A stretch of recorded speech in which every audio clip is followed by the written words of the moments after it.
Hi everyone, it's Nick. Welcome back to my channel. Okay, in today's video, we are going to be talking about interior design trends that are making a comeback. These are trends that were super popular before and that are coming back right now, that you're starting to see show up in retailers, and some of them are good and some of them are bad, and we're gonna talk about all of them. And I can already tell you're gonna be somebody in the comment section that is like, no, but I don't take part in trends. And I'm like, really? Don't you? Did you have frosted tips in 2001? Because if you did, you take part in trends. What about, do you have chunky highlights like Kelly Clarkson did on the cover of the Thankful album? Because if you did, guess what? You take part in trends. So we all think we're above them. The truth is though, there's a cultural osmosis, right? In which we see these trends and we internalize them, and then it affects what we do in our own homes. And sometimes they're fun and we don't have to overthink it, okay, you guys? So let's just have fun and like think of what's coming down the road, maybe should have been left in the past, and what's coming down the road that maybe is really cool. Let's get going. Okay, but before I get to those trends that are making a comeback, let's talk about a retailer that never goes out of style, and that is today's sponsor, which is Article. As you all know, I have just moved into my new home. You can tell by my background, which is slowly coming together. I'm very lucky to have a large patio here in my new home, and I wanted to go for something a little bit more kind of a modern, organic sort of feel. I wanted something fairly neutral, and that's why I decided to go with Article, because they offer a stress-free shopping experience. They make it really easy to attain a stylish modern home with high-quality furniture that's really built to last.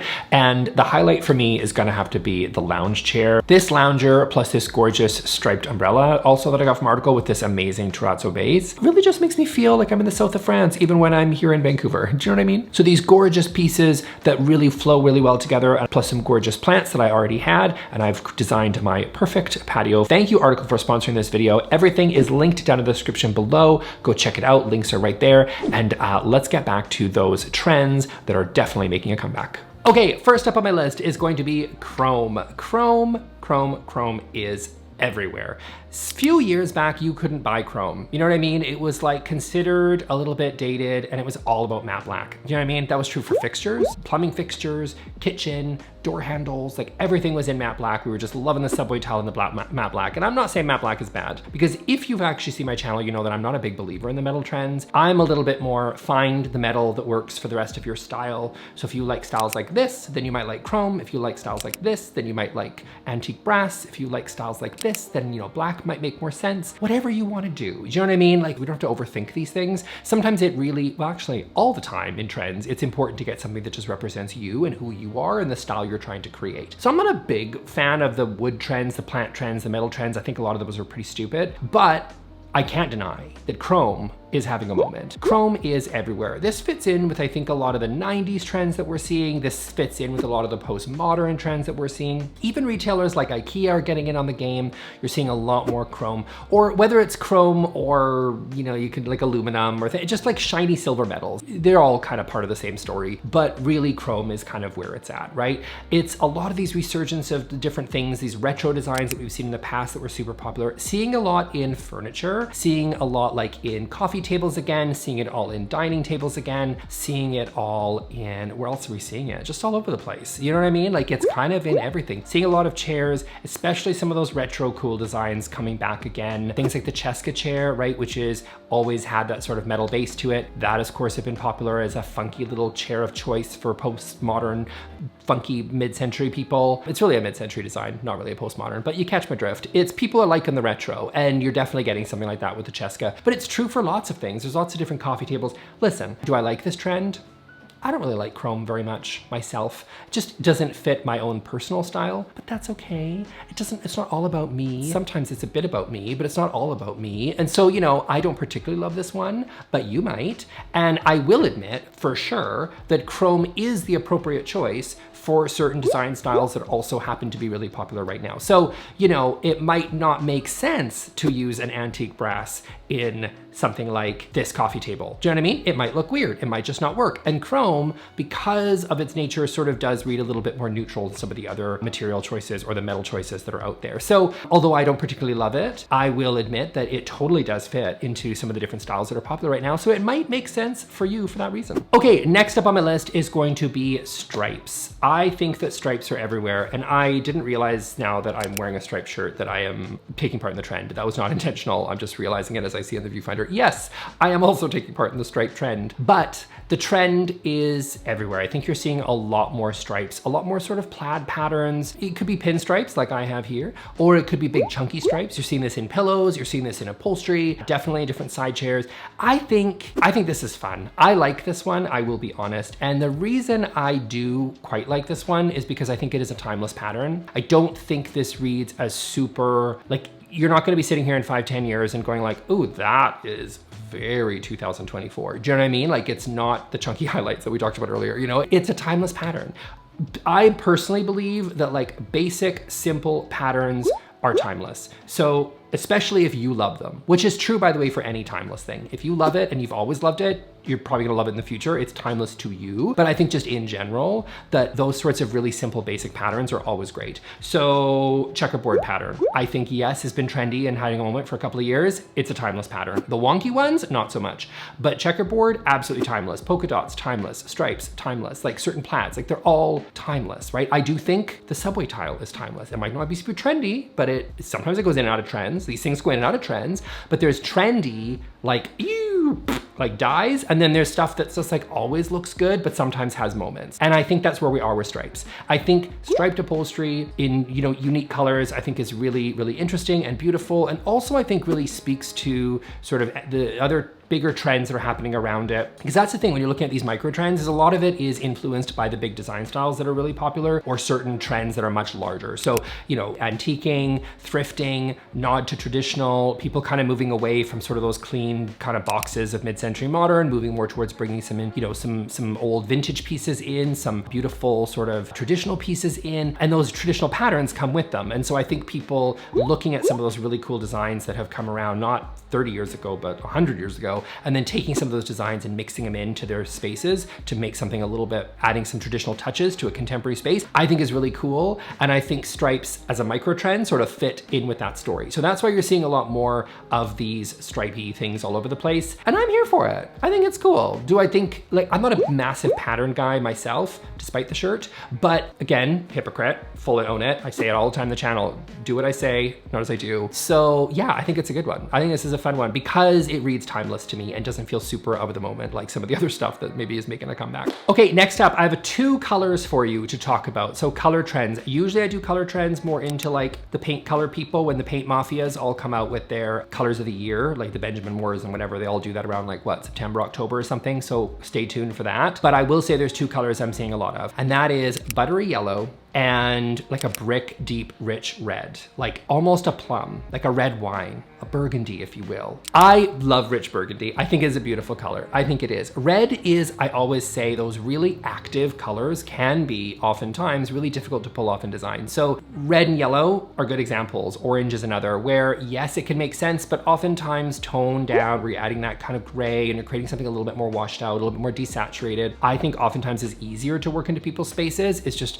a little less overwhelming and a little bit more easier to sort of fit with the other tones that you sort of have in the space. Red and yellow are very loud when they are their primary hue. And so red can be tricky, but if you add a lot more black to it, and if you add some gray to it, it starts to be a lot more rich. It's kind of got that, you know, just rich burgundy. It just feels very regal, feels very passionate. It feels very, it just is a fun color. It's a luxe color. It feels gorgeous. And I would say it's a color that I see a lot of. I personally am really drawn to it. I love those kind of rich reds. Again, they're a little bit darker, so they're gonna read a little bit more neutral in a way, as opposed, not really like a neutral, but it's gonna be a little bit softer than it would if you had something like a really active, whoa, red. Like, we're not talking fire engine red, you know what I mean? Like something a little bit more darker. That I think is a color you see a lot of. I'm here for it. It's a very old color that really fits a lot with sort of cherry woods and mahogany. It sort of kind of evokes that sort of past sort of traditional colors that we saw a lot in some traditional design that we're now seeing brought back in and being much more embraced, as opposed to the blues and the grays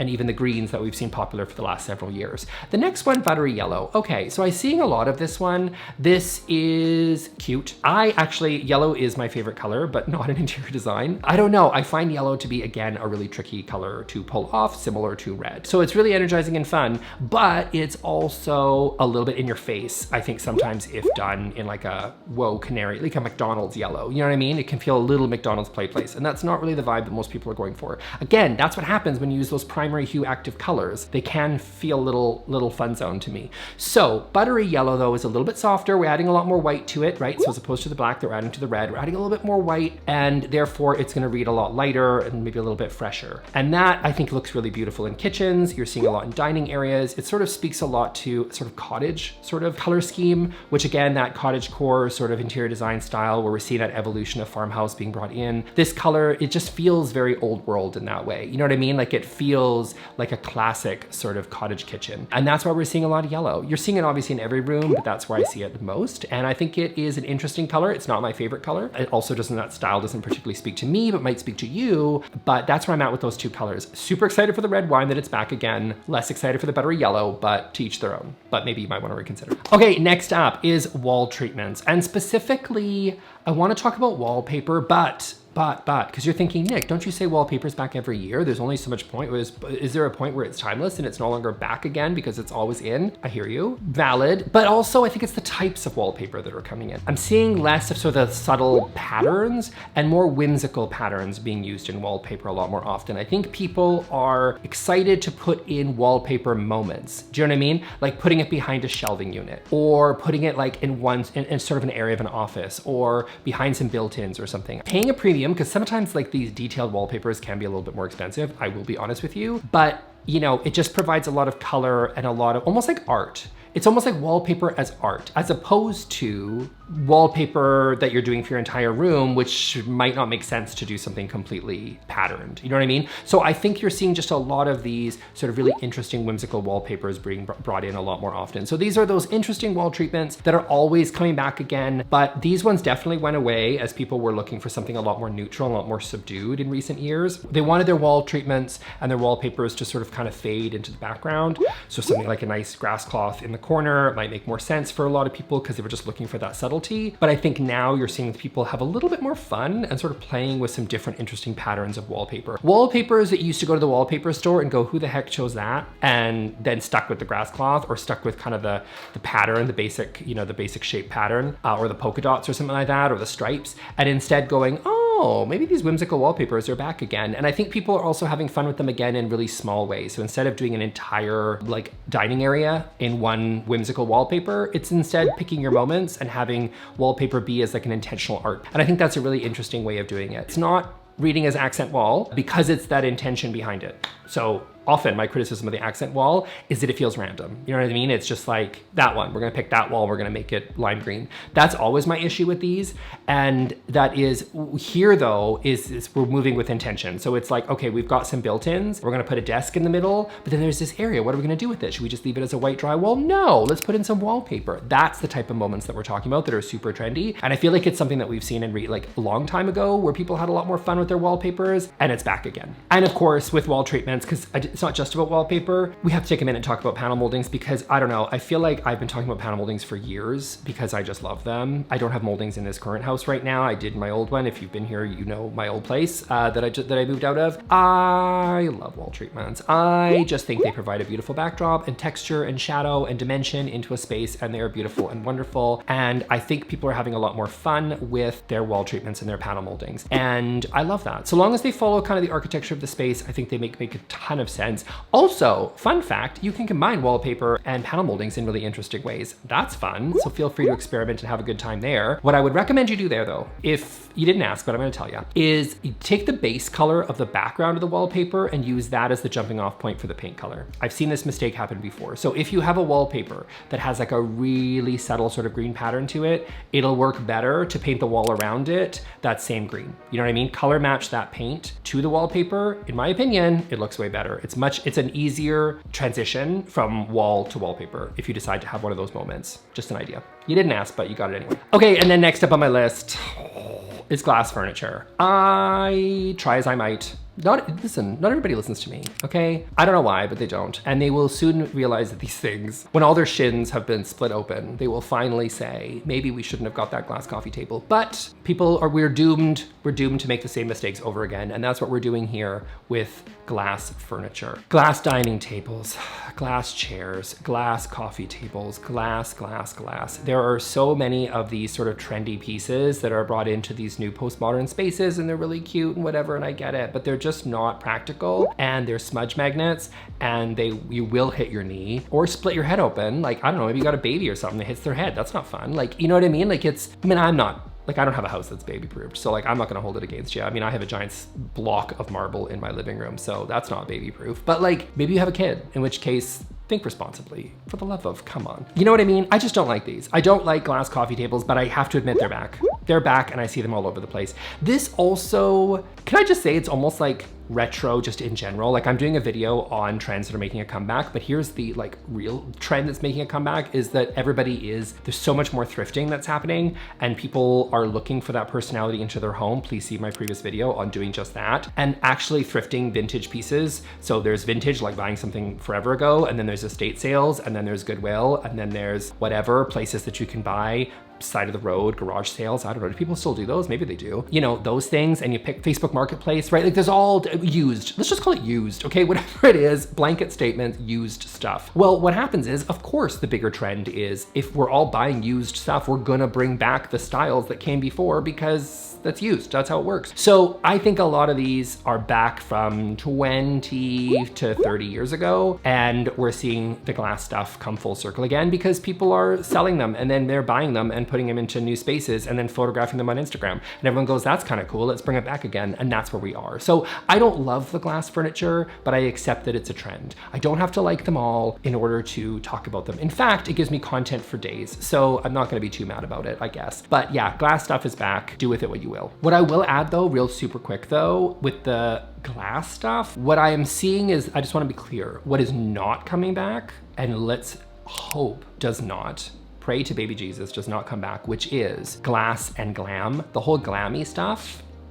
no, that's not coming back, no. So maybe like Trisha Paytas is gonna get some glass and glammy thing and bring it back again, but like Trisha, if you're watching, please don't do that. But you know, the sparkly, sequiny, rhinestoney, fake brassy stuff mixed with glass that is very 2015, especially 2015 YouTuber home, that stuff ain't coming back, okay? So I think it's gonna be a lot of glass mixed with wood, glass mixed with chrome, not the fakey glammy stuff that we've seen previously. So if you think that you've managed to like, if you still got that sitting in your dining area and you're like, did I like wait for this trend to die and then it's come back full circle? No, it has not. I'm sorry to tell you that it has not. It's different, okay? So history doesn't repeat itself, but it does rhyme. It's not coming back the same way as it did in 2015. So you might wanna get that one out of there. Okay, thanks everybody. I hope you enjoyed this video. I'm gonna link here on my video on how to add personality into your home. So if you're thinking, okay, there's all these fun trends, but I wanna add a lot of personality in, things like wallpaper, things like vintage pieces, things like that, art, whatever, check out that video. You might enjoy it. So I'll see you on the next one. Thanks a lot. Bye.